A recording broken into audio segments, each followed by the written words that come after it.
Hello मित्रों, नमस्कार। मैं विष्णु बैरागी और अपनी यूट्यूब चैनल बैरागी की बातें के ज़रिए आपसे बात कर रहा हूँ। कृपा करके मेरा चैनल सब्सक्राइब कर लीजिए। मुझे ज़रूरत है आपकी मदद की। दोस्तों, वक्त बड़ा बेरहम होता है, कृपालु भी होता है। संदर्भ अलग अलग हो सकते हैं। आज हुआ क्या, आज सुबह अचानक ही मुझे पटना से LIC के हमारे एक एजेंट मित्र का टेलीफोन आया। मुझे लगा शायद उधर से नयन कुमार जी कमल मुझसे बात करना चाह रहे होंगे। उन्हें कोई काम होगा, मुझे कोई काम सौंप रहे होंगे।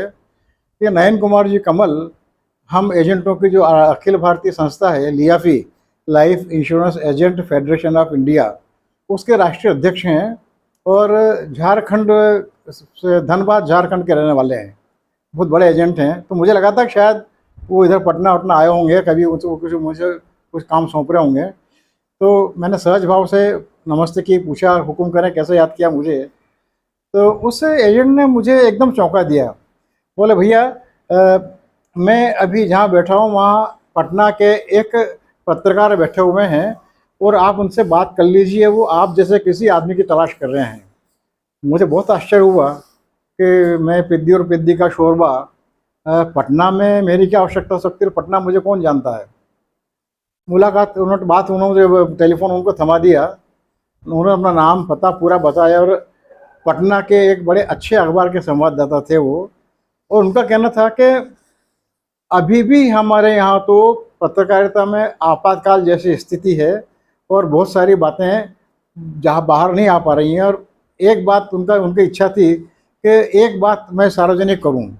मैंने उनसे कहा कि मेरी चैनल तो बहुत छोटी है, 1,500 ही मेरे सब्सक्राइबर नहीं हैं और मेरी बात कहाँ तक पहुँचेगी। तो उनका कहना था कि अभी तो मेरी इच्छा ये है कि भले 10 लोगों तक पहुँचे, पर बिहार से बाहर, पटना से बाहर ये बात पहुँचे। इसलिए आप मेहरबानी करके मेरी बात सुन लीजिए और मेरी बात को आप आगे तक पहुँचाइए।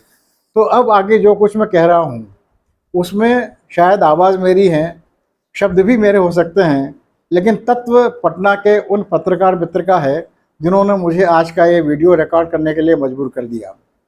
दोस्तों, अभी इन दिनों गए 4-5 दिनों से प्रधानमंत्री कार्यालय दिल्ली और मुख्यमंत्री कार्यालय बिहार पटना, इन दोनों के बीच में टेलीफोन गनगना रहे हैं। और यूँ समझ लीजिए कि आप और हम अक्सर कभी कभी सुनने को मिलता है ना कि इस रूट की सभी लाइनें व्यस्त हैं। तो अभी स्थिति ये है कि PMO और CMO बिहार, इन दोनों रूट की सभी लाइनें व्यस्त हैं। दिन में 4-4, 5-5 बार टेलीफोन जा रहे हैं PMO से, फ़ोन आ रहे हैं लगातार। कभी कभी दिन में 2 बार आ जाते हैं, 3 बार आ जाते हैं और ये सिलसिला गए लगभग 4-5 दिन से बना हुआ है। दरअसल कल प्रधानमंत्री जी बिहार दौरे पर जा रहे हैं, नालंदा और राजगीर में। उनके 2 अलग अलग आयोजन हैं। तो प्रधानमंत्री कार्यालय ये जानने को और जानने के बजाय ये सुनिश्चित करने को बहुत उत्सुक है कि नीतीश जी प्रधानमंत्री के कार्यक्रम में अनिवार्यतः उपस्थित रहे, भागीदारी जरूर करें। PM चाहते हैं कि नीतीश जी कार्यक्रम में आए ही आए, और वो जब कहते हैं तो कहने में 2-3 बार प्लीज़ प्लीज़ प्लीज़ जरूर उनका शब्द उसमें वापस लेते हैं वो।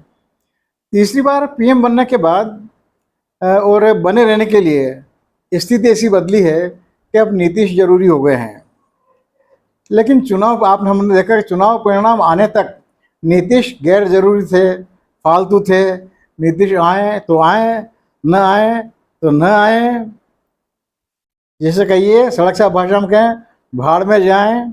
लेकिन अब चुनाव परिणाम आने के बाद में स्थिति बदल गई है। और उससे पहले जो स्थिति हमने देखी थी, प्रधानमंत्री का पटना में जो रोड शो हुआ था, उसमें नीतीश कुमार के मुख्यमंत्री जी क्या दशा थी बिहार के मुख्यमंत्री जी की।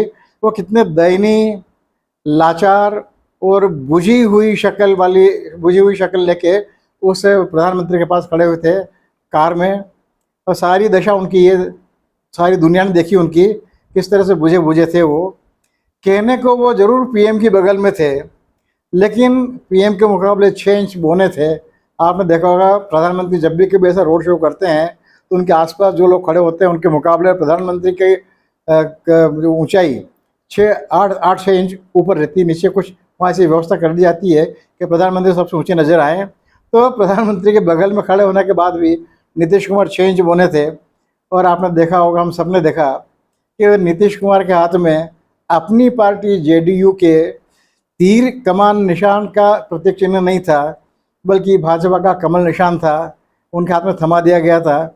और चित्र में नीतीश की शक्ल से उनकी मनोदशा आसानी से महसूस की जा सकती थी। वो जिस तरह से बेमन से उस हिला रहे थे कमल निशान को, जैसे कि किसी मजबूर कर दिया गया कि हिलाते रहना भाई, वरना तेरी खैर नहीं। लेकिन वक्त वक्त की बात है। वक्त, जैसा मैंने कहा, ना तो किसी की परवाह करता है, ना किसी के लिए रुकता है, और अच्छे अच्छे तुरम खान की परवाह नहीं करता।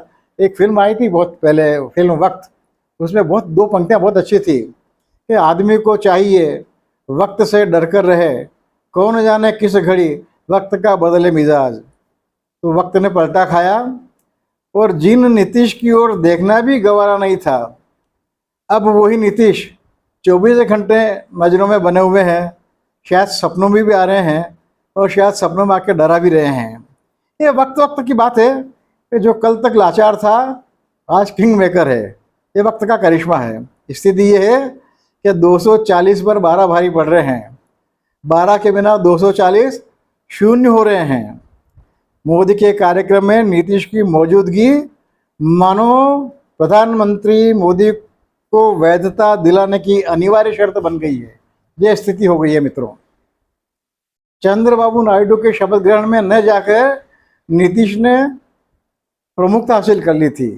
हुआ ये कि नीतीश नहीं आए, ये जिक्र ज़्यादा हुआ, मोदी का होना कम और नीतीश का न होना उस पूरे समारोह में ज़्यादा चर्चित हो गया।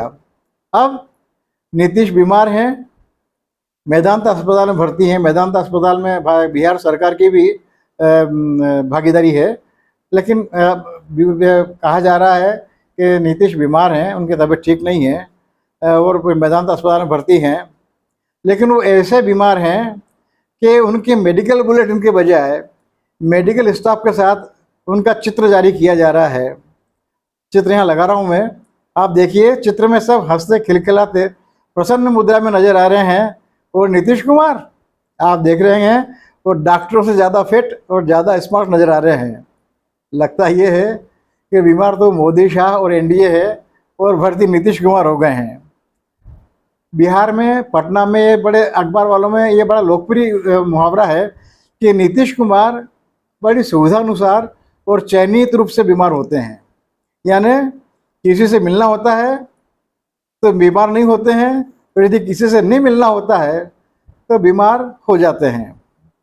पीएमओ इसी बात से चिंतित और परेशान है कि नीतीश बीमार हैं या बीमार नहीं हैं, या बीमार रहेंगे कि बीमार नहीं रहेंगे।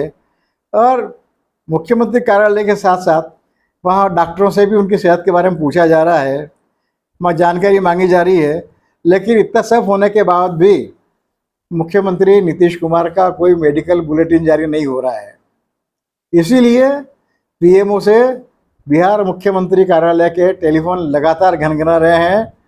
फ़ोन तो सीएम दफ्तर में आ रहे हैं, लेकिन घंटियों की शहनाई मानो नीतीश कुमार जी के कानों में रस उगल रही है, ऐसा लगता है। केवल ईश्वर और नीतीश ही जानते हैं कि कल क्या होगा। कल मोदी के साथ मंच पर नीतीश नजर आएंगे या मोदी अकेले ही लोगों को संबोधित करेंगे, तब उनकी दशा क्या होगी, उनका चेहरा क्या होगा और नीतीश के आने पर क्या स्थिति होगी। स्थिति यह है कि जो आदमी, मोदी जी, खुद को ईश्वर द्वारा भेजा गया घोषित कर चुके हैं, ईश्वर द्वारा भेजा गया ये दूत भी नहीं जानता कि कल नीतीश कुमार उनके मंच पर आएंगे कि नहीं आएंगे। तो मोदी का जी हलाकान है। उनका चेहरे की रंगत मानो नीतीश के हॉस्पिटल बेड की केस हिस्ट्री में लगे हुए कागजों के साथ चस्पा हो गई है। सीएमओ में मुख्यमंत्री कार्यालय में फ़ोन खनखना रहे हैं, प्लीज़ प्लीज़ कहते कहते पीएमओ के दूतों के गले बैठे जा रहे हैं।